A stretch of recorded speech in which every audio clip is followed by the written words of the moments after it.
Hello buddies, welcome back to my channel. তো আগের ভিডিওতে আপনারা দেখেইছেন আমরা ভেন্যুতে পৌঁছে গেছি, আর এটা ছিল ভেন্যুর বাইরের লুক। তো চলুন ভেতরে যাওয়া যাক।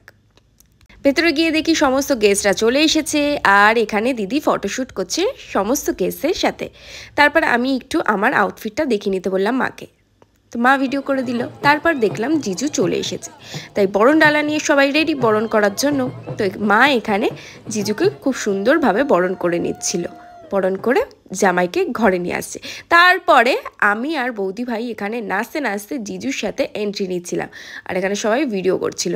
হেবি মজা হচ্ছিল, খুবই আনন্দ হচ্ছিল। আর সেদিন প্রচণ্ড গরমও ছিল, তাই নাচতে নাচতে হাঁপিয়ে গিয়ে ভাবলাম একটু মকটেল কাউন্টার থেকে মকটেল খাওয়া যায়। তাই মকটেল কাউন্টারে পৌঁছে গিয়ে বলে দিলাম মকটেল নিয়ে আসতে। তারপরে সবাই ডাকাডাকি করছে যে দিদিকে এখানে নিয়ে আসা হচ্ছে। তারপরে এখানে ওদের 7 পাকে ঘোরা হয়ে গেল। তারপর হলো শুভদৃষ্টি, কী মিষ্টি লাগছিল দুজনকে। তারপর সেই হিস্টোরিক্যাল মোমেন্ট, দিদিকেও তুলে দেওয়া হলো আর জিজুকেও জিজুর বন্ধুরা তুলে নিয়েছে। তারপরে হলো যুদ্ধ করে মালা বদল। কী অসাধারণ ফিলিংস, তাই না? তারপরে ওরা দুজন বসে গেল বিয়েতে। এখানে ওদের 4 হাত এক করে দিচ্ছে জেঠু। তারপর এখানে গাঁটছড়া বেঁধে দিচ্ছিল বৌদিভাই, কি মিষ্টি লাগছিল তখন ওদের দুজনকে।